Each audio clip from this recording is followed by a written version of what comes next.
آپ کے علم میں ہوگا کہ اس وقت دنیا کی کل آبادی سمجھی جاتی ہے 6 ارب یعنی 600 کروڑ. اس میں کم سے کم 120 کروڑ مسلمان ہیں امت مسلمہ. گویا کہ ہر 5واں انسان جو ہے دنیا میں وہ حضور صلی اللہ علیہ وسلم کا کلمہ پڑھتا ہے. اتنی بڑی تعداد. اس کے ساتھ ہی کتنا بڑا علاقہ جو ہے اس زمین کا وہ اللہ تعالیٰ نے اس امت کے قدموں تلے رکھا ہے. اگر آپ نے نقشہ دیکھا ہو دنیا کا تو آپ کو معلوم ہونا چاہیے کہ شمال میں جو بہت بڑا یہ نظر آتا ہے سائبیریا اور روس کا علاقہ، یہ سب غیر آباد ہے. اس طرح شمالی امریکہ میں بھی کینیڈا سے اوپر بڑے بڑے آپ کو بر اعظم سے نظر آئیں گے، یہ سب غیر آباد ہیں. جو آباد علاقہ ہے دنیا کا اور جو زرخیز علاقہ ہے دنیا کا، اس کا کتنا بڑا حصہ ہے کہ جو امت محمد صلی اللہ علیہ وسلم کے قدموں تلے. انڈونیشیا ملائیشیا سے چلے آئیے، اس کے بعد مسلسل چاہے کہیں مسلمان اقلیت میں تھوڑے بہت ہیں، لیکن پھر بنگلہ دیش آتا ہے، بڑی عظیم اکثریت کا ملک ہے. پھر بھارت میں اگرچہ اقلیت میں ہے لیکن 20 کروڑ مسلمان بھارت میں اس وقت ہے. پھر جو پاکستان سے شروع ہوا سلسلہ، افغانستان، ایران، چلتے جائیے ادھر ترکستان، چینی ترکستان، روسی ترکستان، پھر آگے چلیے عالم عرب، افریقہ کا پورا شمالی علاقہ، افریقہ کا تقریباً سارا وسطی علاقہ. یہ سب کیا ہے؟ کتنا بڑا رقبہ ہے. اور ہر طرح کی نعمت اللہ نے دی ہے. اس میں نباتات بھی ہیں، اس میں معدنیات بھی ہیں، اور سب سے بڑھ کر آج کی دنیا میں جو اہم ترین شے ہے کہ پیٹرول جو ہے، تیل جو ہے، اس کے سب سے بڑے ذخائر وہ ہیں کہ جو مسلمانوں کے قدمے تلے ہیں. اتنی تعداد میں ہونے کے باوجود، اتنے وسائل کے پر بظاہر قابض ہونے کے باوجود، سوال یہ ہے کہ کیا آج دنیا میں امت مسلمہ کو عزت حاصل ہے یا یہ ذلیل ہے؟ اسے غلبہ حاصل ہے یا مغلوب ہے؟ اسے کوئی دنیا میں وقار حاصل ہے یا یہ بالکل بے وقار ہو کر رہ گئی؟ یہ بات ہے جو ہمارے سمجھنے کی ہے. آج کیوں ذلیل کہ کل تک نہ تھی پسند گستاخی فرشتہ ہماری جناب میں. اس وقت صورت یہ ہو چکی ہے، آپ کو معلوم ہے کہ ہر جگہ پر پسماندگی کا نشان مسلمان ہیں. ہمارے سارے وسائل پر دوسروں کا قبضہ ہے. ایک ہی شے رہ گئی تھی تیل، خلیج کا تیل، اس پر بھی آ کر امریکہ کی فوجیں اس کے سر پر بیٹھ گئی ہیں. سارا کا سارا تیل اب ان کے قبضے میں ہے. ادھر خلیج کے دہانے کے دونوں طرف وہ اپنے مورچے بنا رہے ہیں تاکہ یہاں کسی کا داخلہ نہ ہو سکے. بڑے بڑے جتنے لوگ ہمارے ہیں ان سب کی دولت ان کے پاس ہے. کہنے کو تو سلطان آف برونائی دنیا کا امیر ترین آدمی ہے، لیکن دولت ہے کہاں اس کی؟ انویسٹڈ تو وہی ہے، اسی کے بینکوں میں ہے، انہی کی کمپنیوں میں ہے. کسی کے پاس کچھ نہیں ہے. سعودی عرب کے کوئی ڈالرز ہیں تو کہاں ہیں؟ جیسے شہنشاہ ایران کا جو اثاثہ تھا، سرمایہ تھا، جو سارا کا سارا انہوں نے جو ہے وہ فریز کر لیا. تو یہ دولت تو ساری وہی ہے. کہنے کو ہے کہ آپ کے اکاؤنٹ میں اتنا روپیہ ہے، لیکن سوال یہ ہے کہ وہ اکاؤنٹ فی الواقع کس کے قبضے میں ہے؟ پھر آپ کو معلوم ہے کس طریقے سے مسلمانوں کے ساتھ سلوک ہو رہا ہے. ہر جگہ پر جہاں چاہیں، جس طرح چاہیں انہیں ستا لیں. اور ان میں بھی سب سے بڑھ کر جو بات میں آپ سے کہوں گا، آج دنیا میں جتنے بڑے پیمانے پر محمد عربی صلی اللہ علیہ وسلم کی توہین و تذلیل ہوئی ہے، پوری انسانی تاریخ میں نہیں ہوئی. رشدی نے کتاب لکھی، بدترین حملے کیے. کیا رنگیلا رسول کتاب تھی جو لکھی تھی کسی ہندو نے، جس کو کہ ایک مسلمان نے پھر خنجر گھونپ کر اور ہلاک کر دیا تھا. وہ تو کچھ بھی نہیں تھی. اس کتاب کو رنگیلا رسول کو 100 سے ضرب دیجئے تو یہ کتاب بنتی ہے سیٹنک ورسز، اور وہ ملینز نہیں بلینز کی تعداد میں شائع ہوئی. اس کے خلاف احتجاج اگر کسی نے کیا ہے تو ان کے اوپر جوتے پڑے ہیں، ان پر ڈنڈے پڑے ہیں. پوری مغربی دنیا اس کے پیچھے آ گئی ہے، سپورٹ کیا ہے. لے دے کے ایک ملک نکلا ایران، اس نے کم سے کم یہ کہ اس کے قتل کا فتویٰ تو دیا، لیکن کیا کرے، قتل کرنے کی تو نوبت نہیں آئی. پورا عالم عیسائیت اس کی پشت پناہ ہے، اس کی مدد کر رہا ہے.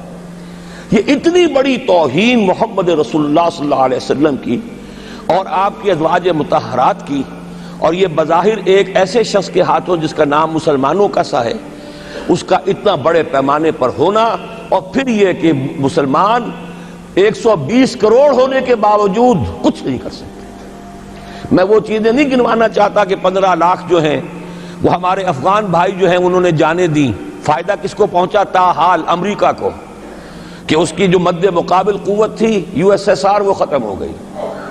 اسی طریقے سے جو کچھ کشمیر میں ہو رہا ہے، ہماری بے ہمیتی، بے غیرتی کا عالم یہ ہے، ہم کچھ اندر خانے تھوڑی بہت کو مدد کر کے سمجھتے ہیں کہ ہم نے فرض ادا کر دیا، جبکہ فرض تو یہ ہونا چاہیے تھا کہ ہم براہ راست اعلان کرتے اور انڈیا کو الٹیمیٹم دیتے کہ سٹاپ دس بزنس، یا یہ کہ پھر ہم سے جنگ ہے۔ جنگ کا نتیجہ تو پھر اللہ جس کو چاہے دے گا۔ اگر انسان اللہ تعالیٰ پر اعتماد رکھتا ہو، توکل رکھتا ہو، اپنے موقف کی حقانیت پر بھی اسے یقین ہو، تو کم من فیۃ قلیلۃ غلبت فیۃ کثیرۃ تاریخ میں ہمیشہ ہوتا آیا ہے کہ چھوٹی قوتیں جو ہیں ان کو غلبہ اللہ نے عطا کیا ہے بڑی قوتوں پر، لیکن بے غیرتی کا عالم یہ ہے، بے حمیتی کا عالم یہ ہے۔ زبانی کلامی ہم سے بڑا ہمدرد کوئی نہیں مسلمانان کشمیر کا، جس لیڈر کو دیکھو بڑھ چڑھ کر بیان دے گا، لیکن عملاً ہم کیا کر رہے ہیں؟ یہ ساری صورتحال جو میں نے آپ کو بتائی ہے، ویسے تو اب یہ کہ اگر اس میں ایک خاکہ سا میں نے آپ کے سامنے رکھا ہے، اس میں رنگ بھروں تو ظاہر ہے کہ یہ پورا گھنٹہ اسی میں لگ جائے گا، لیکن جو اس کا اصل لب لباب ہے وہ یہ ہے کہ ہم اپنی جگہ بڑے خوش ہیں کہ ہم امت مرحوم ہیں، ہم تو امت محمد ہیں صلی اللہ علیہ وسلم، ہم تو اللہ کے پیارے ہیں، ہم اللہ کے لاڈلے ہیں، ہمیں اللہ کی شفاعت، ہمیں اللہ کے رسول کی شفاعت بھی ملے گی، جنت تو گویا کہ ہمارا پیدائشی مقام ہے۔ یہ سارے جو بھی ہمارے ذہنوں کے اندر ہیں خیالات، اور یہ جو ہمارے من گھڑت عقائد ہیں، آپ سوچئے کہ جب ہم جو آبجیکٹو کنڈیشنز ہیں، گیون کنڈیشنز ہیں، جو سامنے کے حالات ہیں، ان سے جب تقابل کرتے تو معاملہ بہت مختلف ہے۔ یہ کیوں ہے؟ اصل میں سوال جب تک آپ اپنے سامنے نہیں رکھیں گے، اس کا جواب جو ہے اب اس پر غور کیجئے، کیوں ہے؟ کیا اللہ تعالیٰ کو محمد الرسول اللہ کی عزت و حرمت پیاری نہیں ہے؟ کیا محمد الرسول اللہ اللہ کے پیارے نہیں ہیں؟ حبیب رب العالمین نہیں ہے؟ کیا اللہ تعالیٰ کو کفار سے زیادہ محبت ہے؟ کیا وجہ ہے؟ رحمتیں ہیں تیری اغیار کے کاشانوں پر، اور برق گرتی ہے تو بیچارے مسلمانوں پر۔ سائنس میں وہ آگے ہیں، مالیات پر ان کا شکنجہ کسا ہوا ہے پوری دنیا پر، تہذیب ان کی ہے، تمدن ان کا ہے، ہم تو ان کے کیمپ فالوورز ہیں، نقش قدم پر چل رہے ہیں، ہم تو ان کی صرف یہ کہ نقالی کر رہے ہیں۔ تو سوچئے وجہ کیا ہے؟ کیا اللہ کو کفر زیادہ پسند ہے اسلام سے؟ کیا اللہ کو محمد الرسول اللہ صلی اللہ علیہ وسلم کی عزت و حرمت کا کوئی خیال نہیں؟ سوچنے کی بات ہے۔ ظاہر بات ہے کہ ان سوالات کا جواب تو ہاں میں آپ نہیں دے سکتے، یقیناً ایسا نہیں ہے۔ بہرحال وہ کافر ہیں، وہ اللہ کو نہیں مانتے، اللہ کے رسول کو نہیں مانتے، چلیے اللہ کو کسی نام سے مان لیا، گاڈ کہہ دیا، لیکن اللہ کے رسول کو تو نہیں مانتے۔ ایمان کا سارا دار و مدار تو رسالت پر ہے، اللہ کے اس کلام کو تو نہیں مانتے، اور اس کے باوجود ان کے لیے عزت ہے۔ رحمتیں ہیں تیری اغیار کے کاشانوں پر، برق گرتی ہے تو بیچارے مسلمانوں پر۔ یہ ایک لمحہ فکریہ ہے، یہ سوچنے کی بات ہے کہ ایسا کیوں ہے۔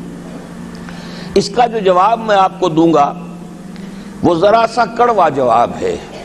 نوارا تلخ ترمیزن چو ذوق نغمہ کمیابی، بات کہنی پڑتی ہے جب تک کہ کڑوی بات کہی نہ جائے، حقائق کو دیکھنے کی جرت پیدا نہ کی جائے، مواجہہ نہ کیا جائے، فیکٹس کو فیس نہ کیا جائے، اس وقت تک بات صحیح نہیں ہوگی، اور نہ ہم صحیح تشخیص کر سکیں گے، نہ صحیح تجویز کی طرف ہمارا ذہن منتقل ہوگا۔ میں بہت سخت بات کہہ رہا ہوں، آج آسمان کے نیچے اس زمین پر عذاب الہی میں گرفتار امت مسلمہ ہے۔ بالفعل آج ہم امت مرحومہ نہیں ہیں، رحمت والی امت نہیں ہے، امت معذبہ ہیں۔ آج ہم پر اللہ کا عذاب ہے۔ وہ کیوں ہے؟ دیکھیے اللہ کا قانون یہ ہے، اور یہ اللہ کی سنت ہے، میں نے اپنی ایک کتاب میں اس پر مفصل بہت مضمون لکھا ہے، قرآن کا قانون عذاب۔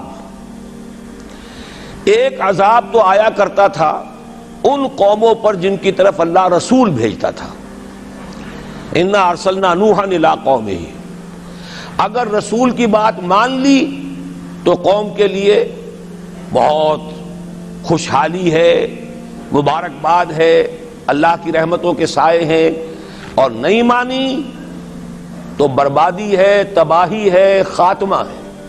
پوری قوم نوح غرق کر دی گئی، پوری قوم عاد ختم کر دی گئی، حضرت ہود کو نہیں مانا۔ پوری قوم سمود ختم کر دی گئی، حضرت صالح کو نہیں مانا۔ عمورہ اور صدوم کی بستیاں ختم کر دی گئی، حضرت لوط کو نہیں مانا۔ آل فرعون غرق کر دیے گئے، حضرت موسیٰ کو نہیں مانا۔ مدین کے علاقے کو تباہ کر دیا گیا، حضرت شعیب کو نہیں مانا۔ یہ بات سمجھ میں آ گئی؟ لیکن جب سے نبوت اور رسالت کا سلسلہ ختم ہوا، اس قسم کا عذاب اب دنیا میں نہیں آ سکتا۔ وَمَا كُنَّا مُعَذِّبِينَ حَتَّى نَبْعَثَ رَسُولًا، ایسا عذاب ہم نہیں بھیجتے رہے جب تک کہ رسول کو نہ بھیج دیں۔ رسول آ گیا، اس نے حق کو بیان کر دیا، بات کو کھول کھول کر مبرہن کر دیا، ہر چیز واضح کر دی، کوئی مغالطے کا امکان نہ رہا۔ جاء الحق وزهق الباطل، ہر شے جو ہے دودھ کا دودھ، پانی کا پانی جدا ہو گیا۔ اب بھی جس نے نہیں مانا تو معلوم ہوا اس میں کوئی خیر نہیں ہے، اب خیر کا فقدان ہے۔ تو اس قوم کو جیسے کہ آپ باغ کے اندر جھاڑو دے کر جبھی کوئی آندھی چلے تو پتے گرے ہوئے ہوتے ہیں، ان پتوں کو ایک جگہ جمع کر کے اصلاحی دکھا دیتے ہیں تاکہ یہ پتے جو ہیں یہاں پر بدزیبی کا ذریعہ نہ بنے، تو پوری قوم ہلاک، کالم یغنوا فیہا، ایسے ہو گئے جیسے تھے ہی نہیں۔ یہ عذاب اب نہیں آئے گا، اس لیے کہ آخری نبی، آخری رسول محمد الرسول اللہ صلی اللہ علیہ وسلم۔ اب آج جو عذاب آتا ہے، دیکھیے کافروں کے لیے عذاب اصل میں آخرت میں ہے۔ دار العذاب، دار الجزا، وہ تو آخرت ہے، یہ تو دار الامتحان ہے۔ اب جو عذاب آتا ہے وہ اس قوم پر جو ہو تو حامل کتاب الہی، شریعت خدا بندی کی کسٹوڈین، اللہ کے رسول کی نام لیوا، اس کے ساتھ عشق کا دعویٰ کرنے والی، عمل اس کے برعکس ہو۔ حالانکہ اللہ نے اگر اسے وہ مقام دیا، اللہ نے اس کی طرف رسول بھیجا اور اسے رسول کے امتی بننے کا شرف عطا کیا، اسے اپنا کلام دیا، کتاب دی، اسے اپنی شریعت دی، تو کس لیے دی؟ تاکہ اس پر خود بھی عمل کریں، اسے دوسروں تک بھی پہنچائیں۔ وہ گویا کہ اس روئے ارضی پر وہ امت، وہ قوم اللہ کی نمائندہ قوم ہوتی ہے، ریپرزنٹیٹو ہوتی ہے۔ اے انسانوں، ہمارے پاس ہے تمہارے خالق اور مالک اور پروردگار کا قانون، ہمارے پاس ہے اس کی ہدایت، ہمارے پاس ہے اس کی کتاب، ہمارے پاس ہے اس کے رسول کا اسوہ۔ آؤ ہماری طرف، ہمیں جانچو، ہمیں پرکھو، ہمیں دیکھو، ہم واقعتاً اسی کتاب کے مطابق چل رہے ہیں نا؟ دیکھ لو، ہم جو کہتے ہیں وہی کرتے ہیں نا؟ وہی بات تو نہیں ہے کہ لما تقولون ما لا تفعلون، کبر مقتا عند اللہ ان تقولوا ما لا تفعلون۔ آؤ دیکھو، ہم نے اس کتاب کے مطابق، اللہ کی ہدایت کے مطابق کیسا اچھا معاشرہ بنایا ہے، کیسا انصاف ہے، کیسا امن ہے، کیسا بھائی چارہ ہے، کیسی اخوت ہے۔ آؤ دیکھو ہمارے ہاں تقسیم دولت کا نظام کتنا صحیح ہے۔ ایسا نہیں ہے کہ کوئی جو ہے اسے دولت کی بدہضمی ہو رہی ہو اور کوئی وہ ہے کہ جو بھوکا مر رہا ہو، ایسا نہیں ہے۔ دیکھو ہمارے ہاں انسانی شرافت، انسانی عزت، انسانی پریسٹیج اور انسانی حقوق بہتر سے بہتر شکل میں موجود ہیں، حریت ہے، آزادی اظہار رائے ہے، سب کچھ ہے۔ یہ کام اگر وہ امت کرے تو اس سے زیادہ خوش نصیب کوئی نہیں۔ پھر دنیا میں اس کو غلبہ ہوگا، دنیا کی خلافت اس کو دی جائے گی، دنیا کی امامت اس کو دی جائے گی، دنیا کی قیادت اس کو دی جائے گی۔ جیسے کبھی اقبال نے کہا تھا کہ سبق پھر پڑھ شجاعت کا، عدالت کا، صداقت کا، لیا جائے گا تجھ سے کام دنیا کی امامت کا۔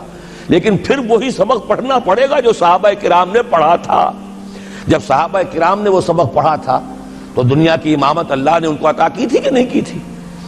اگر تو اس کے مطابق عمل ہے تو ان سے زیادہ اللہ کو محبوب کوئی نہیں، اور اگر طرز عمل برعکس ہو جائے، کہیں کچھ اور کریں کچھ اور، کہیں یہ کہ قرآن پر ہمارا ایمان ہے اور اس کے قانون کو نافذ نہ کریں، کہیں یہ کہ ہماری تو محبوب ترین شخصیت محمد ہیں اور ان کی سنت کے اوپر عمل نہ کریں صلی اللہ علیہ وسلم. قرآن نے جس شے کو حرام کیا ہے اس پر اس کا استعمال کر رہے ہوں. اگر طرز عمل یہ ہو اور یہ طرز عمل اس حد کو پہنچ جائے کہ دنیا تانے دے یہ مسلمان کہاں اسلام دنیا میں ہمیں دکھاؤ, کہاں اسلام؟ یہ مسلمان کیا اسلام پر کاربند ہے؟ جارج برنارڈ شاہ نے کہا تھا کہ میں جب قرآن پڑھتا ہوں تو محسوس کرتا ہوں اس سے بہتر کتاب کوئی ممکن نہیں, لیکن جب مسلمانوں کو دیکھتا ہوں تو محسوس کرتا ہوں ان سے زیادہ ذلیل قوم دنیا میں کوئی نہیں. یہ کنٹراسٹ ہے جو ہم اپنے وجود سے پیش کر رہے ہیں. کیا اس کی وجہ سے لوگ اسلام کی طرف راغب ہوں گے یا اسلام سے متنفر ہوں گے؟ کیا ہمارا منہ ہوتا ہے ہم باہر جاتے ہیں؟ اسی لیے ہم تو تبلیغ, میں تو کم سے کم وہاں جا کر جو مسلمان کھوئی ہوئی بھیڑیں ہیں امت محمد صلی اللہ علیہ وسلم کی, انہی کو ریکلیم کرنے کی کوشش کرتا ہوں. جیسے کہ حضرت مسیح نے کہا تھا میں تو بنی اسرائیل کے گھرانے کی کھوئی ہوئی بھیڑوں کی تلاش میں آیا ہوں. میرا منہ نہیں ہے کہ میں وہاں کسی امریکن سے بات کروں. وہ یہ کہے گا تم اپنا گھر تو سنوارو, فزیشین ہیل تھائی سیلف. تم ایک چھوٹا سا ملک نہیں چلا سکتے, تم نے اس کا بیڑا غرق کر کے رکھ دیا ہے. تم نے اسے کورٹ آف وارڈ بنوا دیا ہے آئی ایم ایف کا. ہاں یہاں تو گھڑی گھڑی جو ہے قرقمین آتے ہیں آئی ایم ایف کے اور ورلڈ بینک کے قرقی کرنے کے لیے. ہر روز ایک نئی قرقی ہو رہی ہے, ہر روز جو ہے آج پھر گاڑیوں کا کرایہ بڑھ رہا ہے, بجلی کا کرایہ قرقی ہو رہی ہے. عوام کے اندر جو بھی راہ سا رہ گیا اسے بھی چوسنے کا اور کشید کرنے کے لیے ایک حکومت کو گرا دو, وہ تو بدنام کر دی گئی, دوسری حکومت لے آؤ اس کے ہاتھوں کچھ کام کروا لو, وہ بدنام ہو جائیں گے تو ان کو بھی ہٹا دینا. ان کا کیا کھیل ہے؟ یہ کھیل کھیلتے رہیں گے اور اس میں یہ ہے کہ اپنی قرقیاں کرتے چلے جاؤ. یہ حال اب کیا میرا منہ ہے کہ میں جا کر وہاں بات کروں؟ تم اپنے گھر کو دیکھو, تم اپنے ملک کو دیکھو. ایک وہ ہے جنہیں تصویر بنا آتی ہے, ایک تم ہو کہ لیا اپنی بھی صورت کو بگاڑ. ایک ہی ساتھ تم آزاد ہوئے تھے, ہندو بھی تھے کہ نہیں تھے. انہوں نے اس ملک کو بنایا ہے, اپنی معیشت کو, اپنی اکانومی کو اپنی بنیادوں پر, اپنے پاؤں پر, اپنے پیروں پر کھڑا کیا ہے. آج جو ہے وہ ایک منی سپر پاور بن چکا ہے, اور وہ کہ ڈرتا تھا پاکستان دو طرف سے ہمیں جو ہے قابو میں کر لے گا. پہلے تقریباً 20 برس جو ہیں ہندوستان کے, بھارت کے کانپتے ہوئے گزرے ہیں پاکستان سے. اب 30 برس سے جو صورتحال ہے وہ آپ کو معلوم ہے.